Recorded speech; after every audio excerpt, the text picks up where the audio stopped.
Hello everyone, welcome to chem class. और हम आज डिस्कस करने वाले हैं इलेक्ट्रोकेमिस्ट्री का lecture number 2।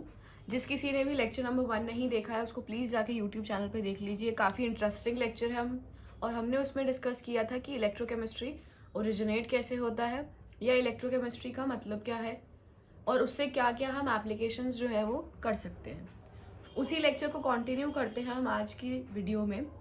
But before starting today's video में आपको क्विकली एक फ्रेशन अप दे देती हूँ अपनी प्रीवियस वीडियो का। प्रीवियस वीडियो में हमने डिस्कस किया था एक इलेक्ट्रोकेमिकल सेल के बारे में, जिसमें हमने कहा था कि एक सोल्यूशन हमने लिया है बीकर 1 में और एक सोल्यूशन लिया हमने बीकर नंबर 2 के अंदर। तो बीकर नंबर 1 और बीकर नंबर 2 में हमने एक रिडॉक्स रिएक्शन जो है वो स्टार्ट किया था, which is a spontaneous reaction.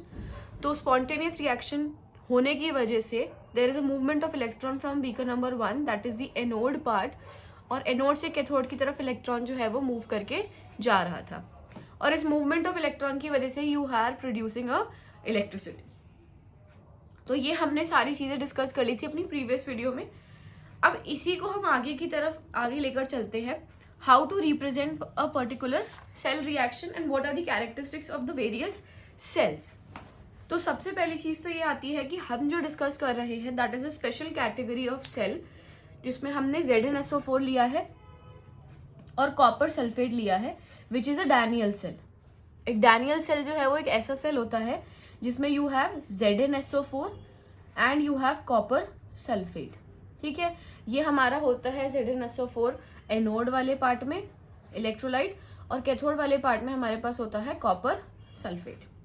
इसी से फिर हमने क्या कहा था कि हमारे एनोड में जो रिएक्शन हो रहा है दैट इज Zn से हम Zn2+ कन्वर्ट करें by the loss of 2 electron, और हमारे कैथोड वाले पार्ट में we are gaining 2 electrons and एक सॉलिड कॉपर जो है वो हमें डिपॉजिट हो रहा है। ये दो अलग अलग हाफ्स हैं। ठीक है, अलग अलग हाफ्स का मतलब है कि एक हाफ जो है that is your oxidation half, और वहीं अगर मैं दूसरे हाफ की बात करूं तो वो है हमारे पास अपना रिडक्शन हाफ। ठीक है, अब पॉइंट ये आता है कि हम जो सेल प्रोड्यूस कर रहे हैं, एक एनोड है एक कैथोड है, दोनों को कनेक्ट किया एक सॉल्ट ब्रिज से, और कुछ ना कुछ इलेक्ट्रिसिटी जो है वो हम वोल्ट मीटर के अंदर मेजर कर रहे हैं। तो इन दोनों से ही हम एक सेल प्रोड्यूस कर रहे हैं। उस सेल का रिएक्शन जो है वो क्या रिप्रेजेंट होगा अगर हम इन दोनों को सम अप कर देंगे, यानी कि Zn plus Cu2+ will give us Zn2+ and copper। तो ये हमारा हो जाता है पूरे सेल का रिएक्शन। ठीक है, और इस सेल से हम क्या प्रोड्यूस कर रहे हैं, इलेक्ट्रिसिटी इज प्रोड्यूस्ड। ठीक है, और इलेक्ट्रिसिटी जो प्रोड्यूस हो रही है वो हम मेजर कर रहे हैं अपने वोल्ट्स में। यानी कि यहाँ पे जो हमने एनोड लगाया है और यहाँ पे जो हमने कैथोड लगाया है, इनका दोनों का यानी each electrode also has some potential, यानी कि इलेक्ट्रोड पोटेंशियल बिटवीन इलेक्ट्रोड भी है और इलेक्ट्रोलाइट भी है, उसको हम बोल रहे हैं इलेक्ट्रोड का पोटेंशियल। यानी कि इस पर्टिकुलर Zn मेटल की अपनी कैपेसिटी है कि ये 2 इलेक्ट्रॉन्स रिलीज करे, उसको हम बोल रहे हैं ऑक्सीडेशन पोटेंशियल, कि ऑक्सीडेशन करने में वो कितनी एनर्जी लगा पा रहा है। वहीं पे ये कॉपर 2+ 2 इलेक्ट्रॉन्स गेन कर रहा है, कॉपर बना रहा है, तो ये रिडक्शन प्रोसेस करने में कितनी एनर्जी लग रही है, that is called as the reduction potential. तो इलेक्ट्रोड और इलेक्ट्रोलाइट के बीच में जो भी पोटेंशियल हो रहा है वो उस इलेक्ट्रोड का अपना स्पेसिफिक पोटेंशियल जो है वो उसमें प्रेजेंट है, और एक के अंदर हम कह रहे हैं रिडक्शन हो रही है और दूसरे के अंदर उसमें ऑक्सीडेशन हो रही है। तो यानी कि एक ऑक्सीडेशन पोटेंशियल है और दूसरा हमारे पास रिडक्शन पोटेंशियल जरूर है।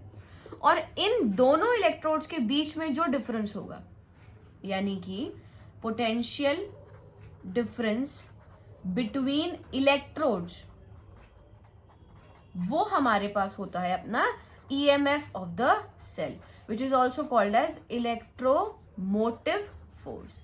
यानी एक ऐसा फोर्स, एक ऐसी एनर्जी जो इलेक्ट्रॉन को हेल्प कर रही थी अपने एनोड वाले कंटेनर से अपने कैथोड वाले कंटेनर में जाने के लिए। यहाँ से यहाँ इलेक्ट्रॉन जा रहा था, तो यहाँ से यहाँ ऑपोजिट डायरेक्शन में इलेक्ट्रिसिटी जा रही थी। तो ये जो फोर्स है या ये जो पुश क्रिएट हो रहा है, इस पुश को ही मेजर कर रहे हैं हम एज द इलेक्ट्रोमोटिव फोर्स, जो कि हमारे पूरे सेल का मेजर हो जाता है। ठीक है, और उस सेल के पोटेंशियल को हम लिखते हैं एज E, यानी ये रिप्रेजेंट्स द EMF, इसको हम E से रिप्रेजेंट करते हैं। और राइट वाले कंटेनर का which is the anode minus जो हमारा लेफ्ट वाले कंटेनर का बन जाता है, that represents your E cell. ठीक है, तो जो हमारे पास अपने एनोड का होगा, जो माइनस जो हमारे पास अपने कैथोड का होगा, ये हो जाता है हमारे पास राइट माइनस दी लेफ्ट।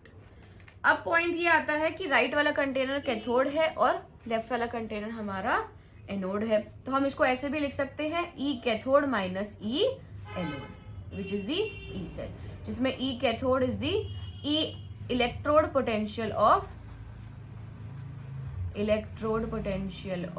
कैथोड, सबस्क्रिप्ट में C आ जाता है, और E एनोड का मतलब है हमारा इलेक्ट्रोड पोटेंशियल ऑफ एनोड।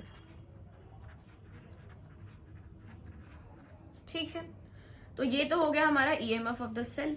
अब नेक्स्ट बात करते हैं how can we represent any cell, यानी एक सेल को कैसे रिप्रेजेंट कर सकते हैं। बार बार ये रिएक्शन लिखने की हमें जरूरत नहीं है। तो आपने देखा सेल जो है, उस सेल के अंदर हम यहाँ पे फिर से एक बना देती हूँ आपके रेफरेंस के लिए। हमने इस सेल को बनाया है, कनेक्ट किया है एक सॉल्ट ब्रिज के थ्रू। इस सॉल्ट ब्रिज को हम इंडिकेट करते हैं एक पैरेलल लाइन से। फिर हमारे पास अपने राइट हैंड साइड पे, लेफ्ट हैंड साइड पे अगर आप देखेंगे तो लेफ्ट हैंड साइड पे हमारे पास अपना कंटेनर है एनोड का, और राइट हैंड साइड पे हमारे पास अपना कंटेनर है कैथोड का। इधर आ जाता है एनोड पार्ट, सेम तरीके से इधर आ जाता है कैथोड पार्ट। अब आप देखेंगे एनोड वाले पार्ट पे हो रहा था ऑक्सीडेशन। ठीक है, अगर हम डैनियल सेल की बात कर रहे हैं तो ऑक्सीडेशन हो रहा था Zn से Zn2+ में, तो हम यहाँ क्या लिखेंगे, Zn कन्वर्ट हो रहा है Zn2+ में। पैरेलल लाइन है, इधर क्या हो रहा था, कॉपर 2+ गेन कर रहा है 2 इलेक्ट्रॉन्स और कन्वर्ट हो रहा है इनटू कॉपर, तो कॉपर 2+ से कन्वर्ट हो रहा है इनटू कॉपर। तो ये हो जाता है हमारा सेल का रिप्रेजेंटेशन। अब इसमें एक और इम्पॉर्टेंट चीज है, हमें मेंशन करनी है फिजिकल स्टेट्स भी। फिजिकल स्टेट्स का मतलब क्या, Zn जो था वो हमारे पास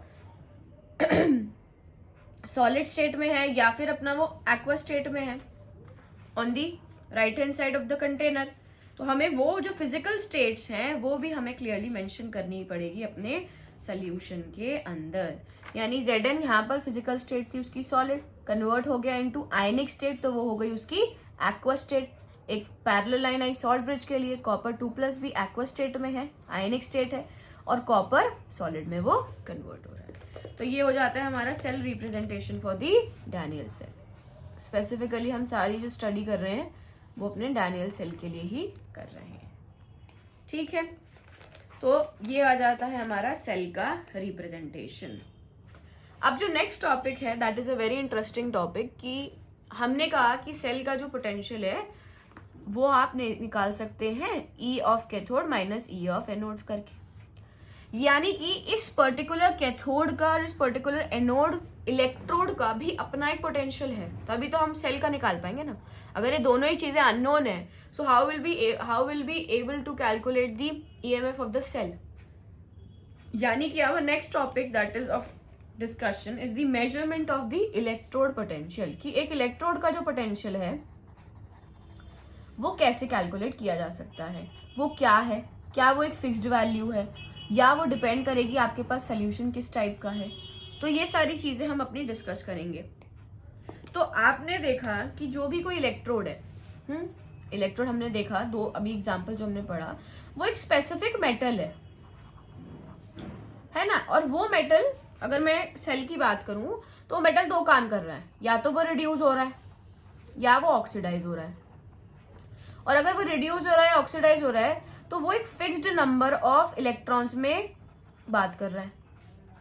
फिक्स्ड नंबर ऑफ इलेक्ट्रॉन का मतलब क्या है, कॉपर ने 2 इलेक्ट्रॉन्स लूज किए, गेन किए, और Zn ने 2 इलेक्ट्रॉन्स लूज करे।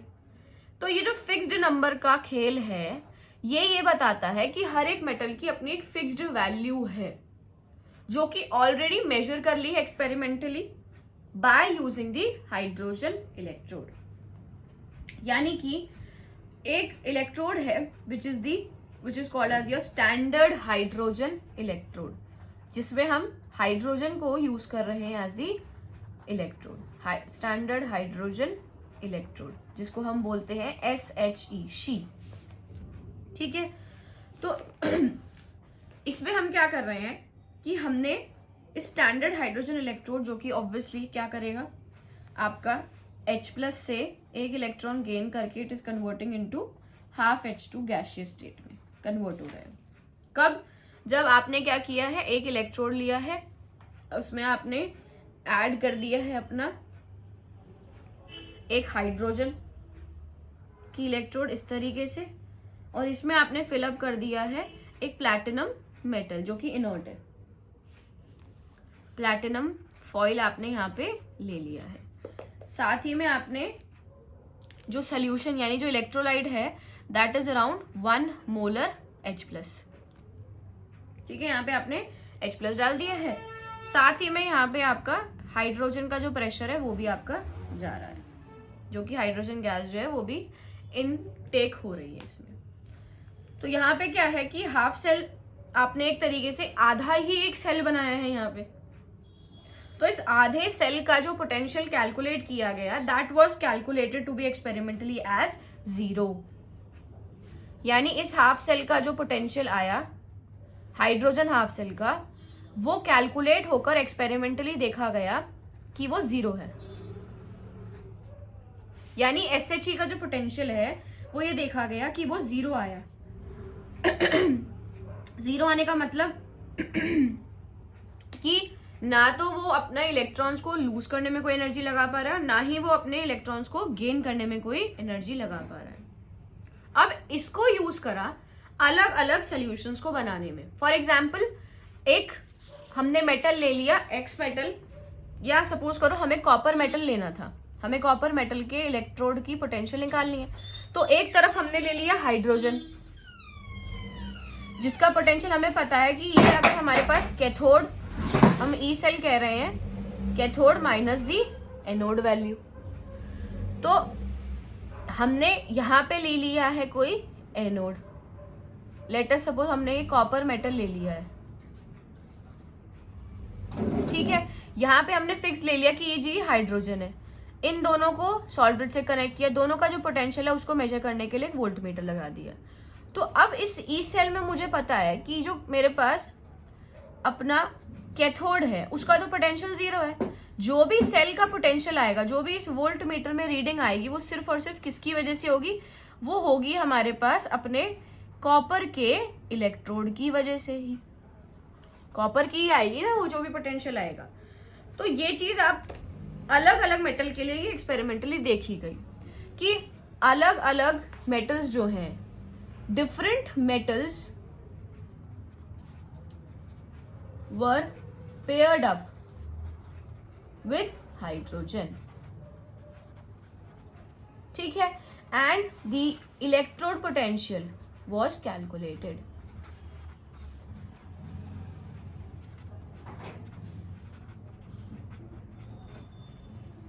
ठीक है, हर एक अलग अलग इलेक्ट्रोड के लिए इस तरीके से पोटेंशियल जो है वो कैलकुलेट करके एक फिक्स्ड टेबल जो है वो क्रिएट कर दी गई, जस्ट कि अगर हमें कोई भी सेल का पोटेंशियल निकालना है तो हम आसानी से उसको निकाल सकते हैं। तो आपके पास एक टेबल होती है which is called as your electrochemical series, जिसको हम कहते हैं, जिसमें हर एक पर्टिकुलर इलेक्ट्रोड का या हर एक पर्टिकुलर मेटल का या नॉन मेटल का इलेक्ट्रोड पोटेंशियल जो है यानी रिडक्शन पोटेंशियल जो है वो उसका दिया हुआ है। फॉर एग्जाम्पल, मैं उसमें 2 इंपॉर्टेंट मेटल्स की बात करती हूँ।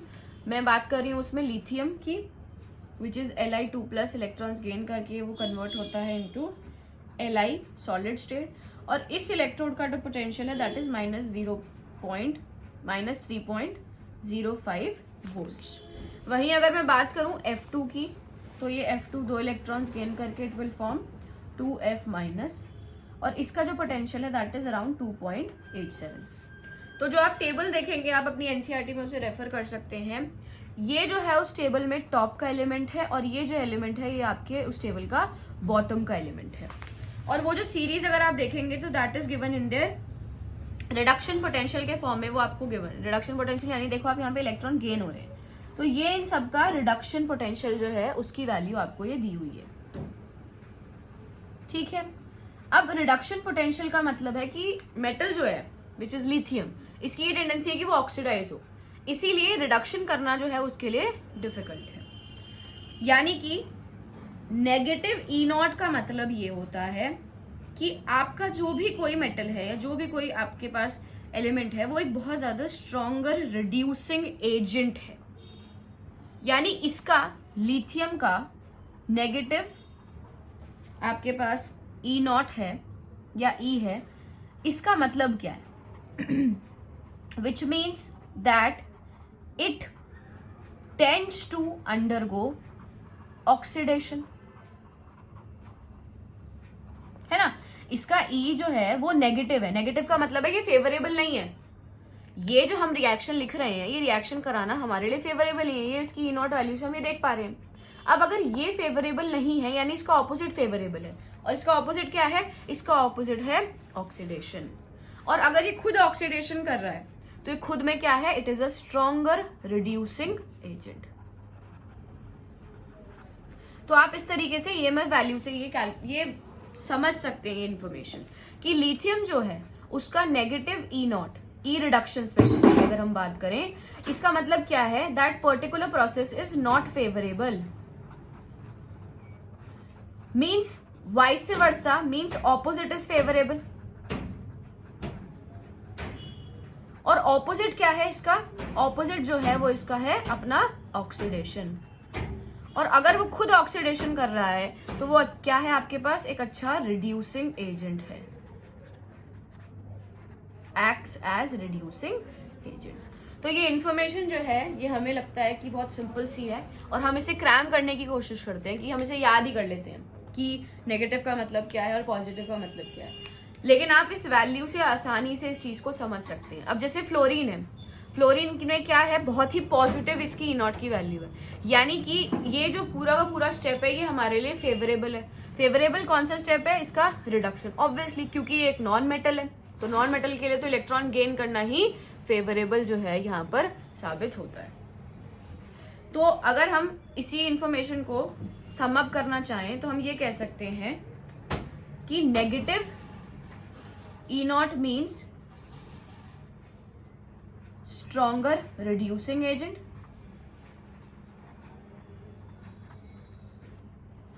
वहीं पे positive E naught means stronger oxidising agent. तो ये चीज हम आसानी से इससे प्रिडिक्ट कर सकते हैं। ठीक है, तो ये तो इंफॉर्मेशन हो गई हमारी जो सिंपल इंफॉर्मेशन है हमारे सेल के वेरियस XYZ वैल्यूज से। अब पॉइंट ये आता है कि हमने एक पर्टिकुलर सेल के लिए कह दिया कि सेल का पोटेंशियल कैलकुलेट करने के लिए आपके पास दोनों इलेक्ट्रोड्स का पोटेंशियल होना चाहिए। लेकिन वहां पे एक और इम्पॉर्टेंट चीज है सेल में, और उस सेल के अंदर वो इम्पॉर्टेंट चीज है उसकी इलेक्ट्रोलाइट। यानी कि जो हमने सोल्यूशन बनाया है, अगर हम डैनियल सेल की ही बात करते हैं फिर से, तो डैनियल सेल में आपने देखा था कि हमने यहाँ पे ZnSO4 डाला है जो कि आयनिक स्टेट में इसको एक पर्टिकुलर इलेक्ट्रोलाइट है, और इस पर्टिकुलर इलेक्ट्रोलाइट की कोई ना कोई कॉन्सेंट्रेशन जरूर रही होगी। वहीं पे कॉपर सल्फेट की भी कोई ना कोई कॉन्सेंट्रेशन है। तो अब हम यही स्टडी करेंगे कि कॉन्सेंट्रेशन ऑफ इलेक्ट्रोलाइट का क्या इफेक्ट होता है on the EMF of the cell. और इसके लिए एक साइंटिस्ट थे जिन्होंने एक इक्वेशन दी हुई है, that equation is called to be as the Nernst equation. ये हमारा अगला टॉपिक ऑफ डिस्कशन है कि किस तरीके से the concentration of the electrolyte will affect the EMF of the cell. ठीक है, तो बिना टाइम वेस्ट करते हुए हम एक इलेक्ट्रोड का रिएक्शन लिख लेते हैं। इलेक्ट्रोड का हम एक रिडक्शन रिएक्शन लिखेंगे कि एक M हमने मेटल लिया है, वो N+ इलेक्ट्रॉन्स गेन कर रहा है and it is getting converted into M solid state. Aqua state से वो कन्वर्ट हो रहा है इन दी सॉलिड स्टेट। तो जब ये देखा गया स्टैंडर्ड हाइड्रोजन इलेक्ट्रोड के थ्रू, तो नर्स्ट इक्वेशन ये कहती है कि हर एक इलेक्ट्रोड का जो पोटेंशियल है that can be written as E, that is m n plus से वो m बन रहा है जो रिएक्शन में हमें मेंशन है। तो इस प्रोसेस को करने के लिए जो भी कुछ पोटेंशियल लग रहा होगा वो है उसकी एक फिक्स्ड वैल्यू E नॉट की, m n प्लस से m जाना minus RT upon NF ln m upon the m n plus. यानी कि अगर मुझे इस पूरे के पूरे रिएक्शन में जो भी कुछ इलेक्ट्रोड पोटेंशियल है वो कैलकुलेट करना है, तो उस इलेक्ट्रोड पोटेंशियल के लिए एक इक्वेशन दी हुई है बाय नर्स्ट, जो इक्वेशन इस तरीके से हमने यहाँ लिखी हुई है। यानी कि उसका जितना फिक्स्ड पोटेंशियल है minus the potential that is created due to its ionic states. तो ये नर्स्ट ने एक डायरेक्ट इक्वेशन दी हुई है जिसमें आपको ये नहीं, जिसमें हमारा ये पॉइंट ऑफ डिस्कशन है कि इक्वेशन कैसे आई। It's a direct equation that is mention to us. हमारे सिलेबस में सिर्फ इतनी ही रिस्ट्रिक्टेड चीज है, तो हम उसी पे कॉन्सेंट्रेटेड रहते हैं, जिसपे कि E नॉट जो है Mn से M में जा रहा है, that is the standard electrode potential.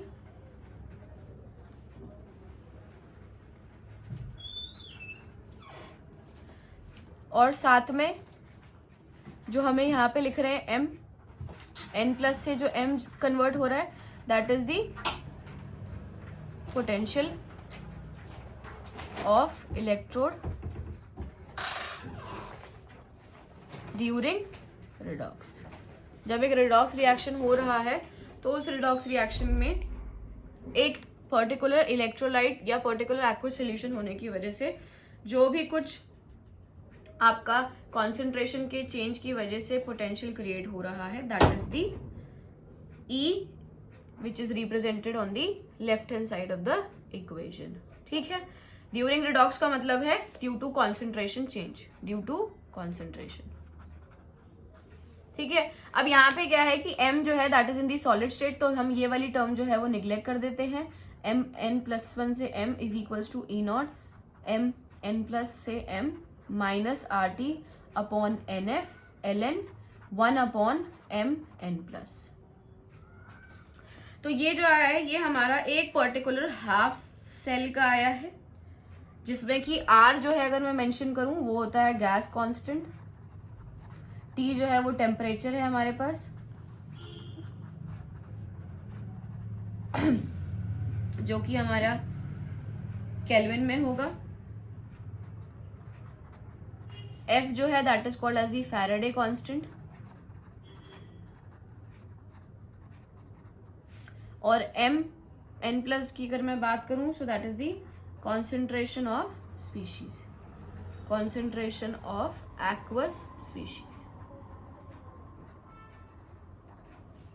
ठीक है, बाकी M E naught M n plus से वो जो कन्वर्ट हो रहा है वो हमने डिस्कस कर लिया है, वो उसका स्टैंडर्ड रिडक्शन पोटेंशियल। ठीक है, अब यही सेम इक्वेशन को हम डैनियल सेल के लिए अप्लाई करते हैं। ठीक है, डैनियल सेल में इसको फटाफट से हम अगर अप्लाई करेंगे तो हमारे पास वहां पर दो चीजें हैं।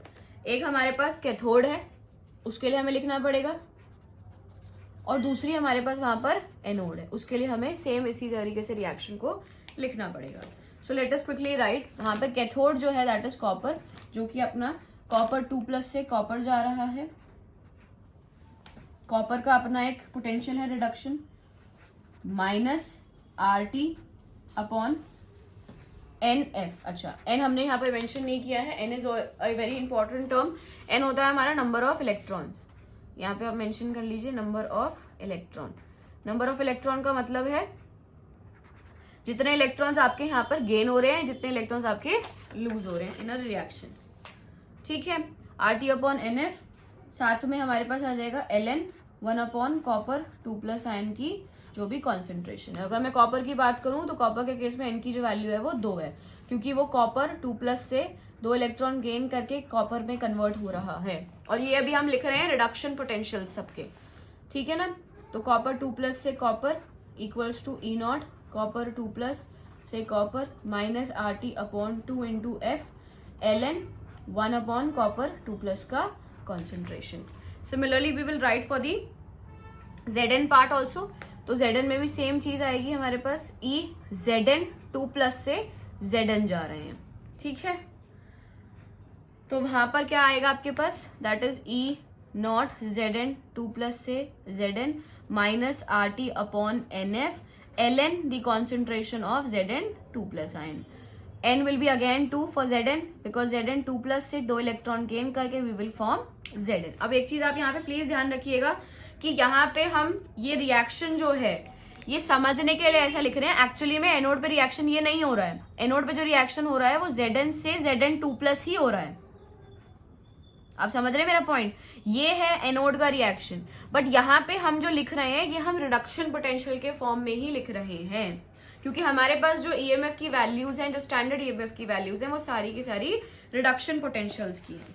ठीक है, तो ये आ गया हमारे पास expression for Zn also. Zn 2+ से Zn equals to E naught Zn 2+ 2 Zn minus RT upon 2F ln 1 upon the concentration of Zn 2+ ion.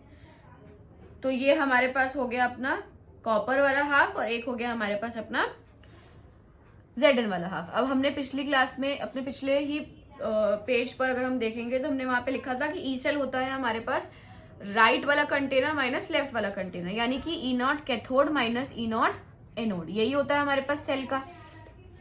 तो सेम चीज हम यहाँ पे अप्लाई करेंगे कि हम यहाँ क्या करेंगे, अपना copper minus the Zn, that is E of copper 2+ copper Zn से Zn. ये कैथोड था, ये एनोड था, तो ये हमें मिल जाएगा अपना ई सेल.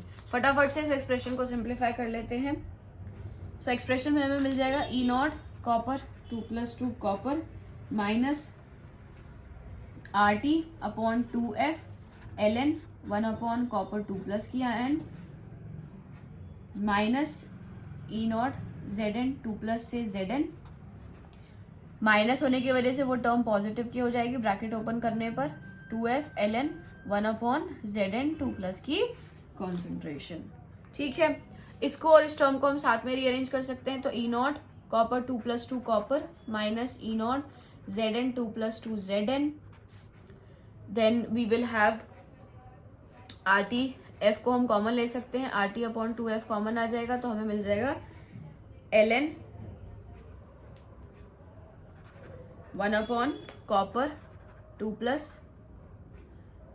एक्वा स्टेट में है ये अपना, और साथ में हमें मिलेगा माइनस ln 1 अपॉन Zn 2+. इस तरीके से हमने ये कॉमन ले लिया है. ठीक है, यहाँ से और यहाँ से इन दोनों को कॉमन ले लिया, माइनस वाली टर्म को. ठीक है, माइनस को कॉमन ले लिया है तो जो कॉपर वाला है वो पॉजिटिव हो गया, जो ln वाला है वो नेगेटिव हो गया. इस तरीके से हमें ये मिल गया है.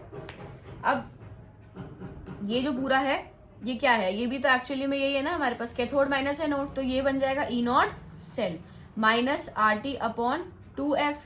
इसको सिंप्लीफाई करेंगे तो मिलेगा ln Zn 2+ upon copper 2+, which is nothing, which is the E cell of the reaction. ठीक है, यानी कि E सेल जो है, अब हमें क्या पता चल गया कि वो हमारा कॉन्सेंट्रेशन ऑफ एनोड के पॉइंट से और कॉन्सेंट्रेशन ऑफ कैथोड की स्पीशीज दोनों पे ही डिपेंड जो है वो आपका करता है. यानी कि E cell depends upon Zn 2+ की कॉन्सेंट्रेशन एंड कॉपर 2+ की कॉन्सेंट्रेशन. यानी कि हमने ये बता लिया कि हमारे पास सिर्फ और सिर्फ E नॉट सेल या सिर्फ E naught electrode is not enough to determine the E cell of the reaction. We definitely need the what? We definitely need the concentration of the solution also, जो कि actually में क्या है. अगर आप इसी रिएक्शन को अलग तरीके से एक्सप्रेस करेंगे, एक रिएक्शन सपोज ले लिए A प्लस B से कन्वर्ट हो रहा है C प्लस D के फॉर्म में, इस तरीके से. ठीक है, तो हम इसको कैसे लिखेंगे कि E सेल जो होगा वो हो जाएगा हमारे पास E naught cell minus RT upon NF ln concentration of C upon raised to the power c, concentration of d raised to the power d, concentration of a raised to the power b and concentration of b raised to the power b. यानी stoichiometric coefficients जो हैं वो आपके क्या हो जाएंगे, exponents बन जाएंगे. And this is the very famous and very easy, जो बहुत ही इंपॉर्टेंट है अपने न्यूमेरिकल पॉइंट ऑफ व्यू से. यही है हमारी नर्स्ट इक्वेशन, जो कि ये कहती है कि ईएमएफ ऑफ द सेल सिर्फ और सिर्फ स्टैंडर्ड इलेक्ट्रोड पोटेंशियल से या स्टैंडर्ड ईएमएफ से ही कैलकुलेट नहीं किया जा सकता है. Definitely the concentration of the ionic species यानी the concentration of the electrolyte is definitely important to determine the EMF of any particular cell. ठीक है, आई होप आप सभी को समझ आया हो आज का जो टॉपिक हमने स्टडी किया है. So we will quickly just revise which is the most important topic. Nernst equation जो है वो एक साइंटिस्ट ने एक इलेक्ट्रोड के लिए दी हुई है. ठीक है, ये जो हमने लिखी है ये एक इलेक्ट्रोड के लिए है, और वो भी हमने इलेक्ट्रोड किसके लिए लिखी, हमने एक स्टैंडर्ड रिडक्शन इलेक्ट्रोड के लिए रिएक्शन लिखी, क्योंकि Mn+ से जा रहा था Mn+ 0 में, N+ से वो 0 में जा रहा था, यानी ये वो इलेक्ट्रॉन गेन करके रिडक्शन कर रहा था. तो ये हमने उसके लिए लिखा है, जिसमें the most important term is the number of electrons. Electrons आपको आइडेंटिफाई करने पड़ेंगे. ठीक है, उसके बाद हमने यही चीज अपनी अप्लाई कर दी थी for the Daniell cell. Daniell cell में हमने ये चीज अपनी लगाई थी, जिसमें कि हमने फिर से इसे रिडक्शन के ही फॉर्म में लिखा है. ठीक है, अब रिडक्शन के फॉर्म में लिखने का मतलब क्या है कि जो प्रोसेस हो रहा है वो तो हमें पता है एनोड पे क्या हो रहा है, ऑक्सीडेशन का हो रहा है. तो एनोड पे हमें पता है Zn है, और कैथोड पे हमें पता है कि वो कॉपर के लिए हो रहा है. उसके लिए हमने रिएक्शन लिख डाली. उसके बाद सेल का होता है हमारा कैथोड माइनस एनोड, वो हमने दोनों का सब्ट्रैक्ट करके अपना EMF of the cell calculate कर लिया है इस तरीके से. जो कि अगर हमारे पास क्योंकि इस इक्वेशन में we don't have any balancing factor which is the stoichiometric factors नहीं थे. अगर स्टोइकियोमेट्रिक फैक्टर्स होते हैं तो वो रेज टू द पावर हो जाते हैं उस पर्टिकुलर कॉन्सेंट्रेशन टर्म के. इसी इक्वेशन को अगर आप फर्दर सिंप्लीफाई कर देते हैं, यानी आप ln को हटाकर इसको नेचुरल लॉग में ले आते हैं, तो ये और आपका सिंप्लीफाई हो जाता है. एक फैक्टर आ जाता है आपके पास 2.303 का. E cell becomes equals to E naught cell minus 2.303 RT upon NF log concentration of C raised to the power C, concentration of D raised to the power D, concentration of A raised to the power A and concentration of B raised to the power B. So ये हमारी sum up हो जाती है अपनी बहुत ही प्यारी सी famous सी Nernst equation, जिसमें सारे जो फैक्टर्स हैं आपको पता है. R is the gas constant, T is the temperature always in Kelvin, F is the Faraday constant and N the most important term is the number of electrons, जो कि यहाँ पे हमने देखा था Zn2+ से Zn जा रहा है by gaining 2 electrons. ठीक है, आई होप आप सभी को आज का लेक्चर बहुत इंटरेस्टिंग और बहुत समझ आया हो. आज का लेक्चर बहुत ज्यादा प्रोडक्टिव था, क्योंकि इस पर्टिकुलर इक्वेशन के ऊपर बहुत न्यूमेरिकल्स आते हैं. Being honest to you, being honest to my viewers, being honest to my students, मैं ये कहूंगी कि इस इक्वेशन की डेरिवेशन बहुत रेयरली आती है. If you are watching this video for your if JEE aspirants are watching the video, NEET aspirants are watching the video, obviously the derivation for you is not the important. आपको सिर्फ equation आनी चाहिए. And mentioning a special point की CBSE point of view से भी ये derivation जो है वो बहुत रेयरली पूछी जाती है. सो आपको जो इक्वेशन है ये फाइनल इक्वेशन पता होनी चाहिए, दैट इज मोर इम्पोर्टेंट. ठीक है, अगर आपको वीडियो पसंद आई हो स्टूडेंट्स, प्लीज वीडियो को लाइक कीजिए. आपके लाइक से डेफिनेटली मुझे एक बूस्टअप मिलता है, ताकि मैं और अच्छी वीडियोस और अच्छा कंटेंट आप लोगों के लिए लेकर आती रहूं. साथ ही में पढ़ते रहिए, आगे बढ़ते रहिए, बिकॉज यू नेवर नो आपका लक आपको किस डायरेक्शन में ले जाए. So keep studying, keep learning students. All the best for your futures.